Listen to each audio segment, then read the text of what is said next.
Hello all. ఈరోజు Brahmamudi serial ఏమవుతుంది అనేది చూసేద్దాం.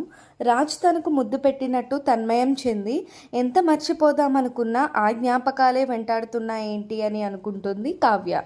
ఇంతలో కనకం వస్తుంది. పేపర్ మీద కావ్య తాను రాజ్తో గడిపిన క్షణాలను గీస్తుంది. అది చూసిన కనకం షాక్ అవుతుంది. మరోవైపు రాజ్ కూడా కళావతి పేరు మీద లెటర్ రాస్తూ ఉంటాడు.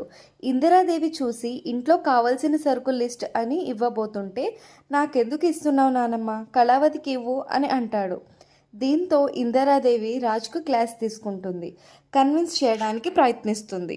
మరోవైపు కనకం కూడా కావ్యకు క్లాస్ తీసుకుంటుంది, తనను కన్విన్స్ చేయడానికి చాలా ట్రై చేస్తుంది.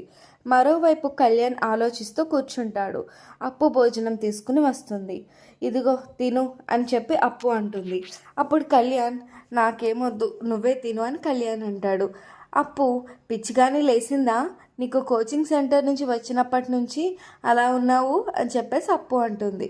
అవును, ఇలాగే ఉంటాను. అటు మా ఇంట్లో వాళ్ళు నా మాట వినరు, బయట వాళ్ళు నా మాట వినరు. ఆఖరికి ఈరోజు నువ్వు కూడా నా మాట వినడం లేదు. కట్టుకున్న భార్యని పోలీస్ చేయాలనుకోవడం కూడా తప్పేనా అని చెప్పి కళ్యాణ్ అంటూ ఉంటాడు. అప్పుడు అప్పు, అది కాదు కూచి, ఒక్కసారి నేను చెప్పేది విను. ఇప్పుడు అన్ని డబ్బులు మనకి ఎక్కడి నుంచి తీసుకొస్తాం చెప్పు అని అప్పు అంటుంది. అది నా బాధ, ఏదైనా పడతాను, నీకెందుకు అని చెప్పి కళ్యాణ్ అంటాడు. అప్పుడు అప్పు, నువ్వు కష్టపడుతూ ఉంటే నేను చూస్తూ ఉండగలనా? పెళ్ళికి ముందు నేను కష్టపడ్డాను, నువ్వు రాకుమారుడిలా పెరిగావు, కానీ ఇప్పుడు నా కోసం నువ్వు కష్టపడుతున్నావు అని చెప్పేసి అప్పు అంటుంది. భర్తగా నేను ఓడిపోతున్నానేమో అని నాకు బాధగా ఉంది. ఒక్కసారి నా వైపు నుంచి ఆలోచించు. మా ఇంట్లో వాళ్ళే నన్ను నమ్మలేదు, ఆఖరికి పెళ్లి చేసుకున్నా నేను ఏమీ చేయలేనని వదిలేసింది అంటూ కళ్యాణ్ బాధపడుతుంటే, సరేలే నువ్వు చెప్పినట్టే చేస్తాను అంటూ కళ్యాణ్కు అన్నం తినిపిస్తుంది అప్పు. మరోవైపు రాజ్ ఆఫీస్కు వెళ్తుంటే పూజ చేస్తున్న అపర్ణ తూలిపడిపోతుంది.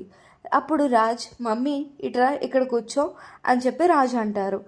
ఏంటిరా రాజ్, ఏమైంది అని చెప్పేసి అపర్ణ అంటే, ఎందుకు మమ్మీ రెస్ట్ తీసుకోమంటే ఈ పనులన్నీ చేస్తున్నావు అని రాజ్ అంటాడు. పూజ పని కాదురా, మనం భారాన్నంతా భగవంతుని మీద వేయడానికి మనకు ఉన్న సాధనం అదొక్కటే. మనుషులు చేయలేని పని ఆయనకు అప్పచెప్పితే అది మంచి కోరికే అయితే ఆయనే తీరుస్తాడు అన్న నమ్మకంతో పూజ చేస్తాం కదా అని చెప్పి అపర్ణ అంటుంది. అప్పుడు రాజ్, నువ్వు కొంచెం కోలుకునే వరకు ఏదైనా దీపం వెలిగిస్తారులే మమ్మీ, నువ్వెందుకు, ఎవరైనా చూస్తారులే అని చెప్పి రాజు అంటాడు. అప్పుడు అపర్ణ, ఎవరు వెలిగిస్తారు?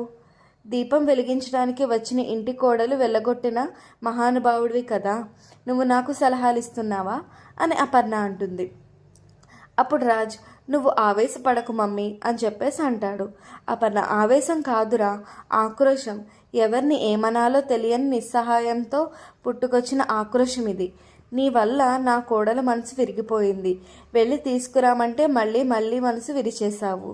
అప్పుడు రాజ్, రాని వాళ్ళ గురించి, వెళ్ళిపోయిన వాళ్ళ గురించి ఆలోచించడం అవసరమా అని చెప్పేసి రాజ్ అంటూ ఉంటాడు. రాజ్ ఇక తాను ఎప్పటికీ కావ్యని తీసుకురావడం కుదరదని చెప్పి వెళ్ళిపోతాడు. ఇందిరాదేవి వచ్చి అపర్ణను ఓదారుస్తుంది. మరోవైపు సామంత్, అనామిక, మేనేజర్ సురేష్ ముగ్గురు కలిసి కావ్య గురించి మాట్లాడుకుంటుంటే కావ్య అక్కడకు వస్తుంది. కావ్యని చూసిన అనామిక సామంత్ టేబుల్ కింద దాక్కుంటారు. సురేష్కు డిజైన్ తీసుకువచ్చానని చెప్తుంది కావ్య. ఇద్దరూ కలిసి కిందకు వెళ్ళిపోతారు. మరోవైపు ఆఫీస్లో ఎంప్లాయీస్ వేసిన డిజైన్ చూసి రాజ్ కోప్పడుతూ ఉంటాడు. ఎక్స్పోజ్, ఇంత చెత్త డిజైన్స్ వేస్తారు అంట తిడుతూ ఉంటారు. ఇంకోవైపు కావ్య వేసిన డిజైన్స్ చూసి సామంత్ షాక్ అవుతాడు. చాలా బాగా డిజైన్స్ వేసిందని మెచ్చుకుంటాడు. ఈ డిజైన్స్ను వాడుకుని ఎక్స్పాలో ఈ రాజ్పై చేయి సాధిస్తానని చెప్తాడు సామంత్. మరోవైపు కళ్యాణ్ ఆటో నడపడం చూసిన అప్పు ఫీల్ అవుతుంది. నాతో కూడా అబద్ధం చెప్తావా అంటూ ఏడుస్తుంది. దీంతో ఇవాల్టి ఎపిసోడ్ ఏమవుతుందో, ఇవాల్టి ఎపిసోడ్ అయితే కంప్లీట్ అవుతుంది. సో నెక్స్ట్ ఎపిసోడ్ ఏమవుతుంది అనేది రేపటి వీడియోలో చూద్దాం. ఈ వీడియో కనుక మీకు నచ్చినట్లయితే please do like, share and subscribe. Thank you for watching and don't forget to press the bell icon.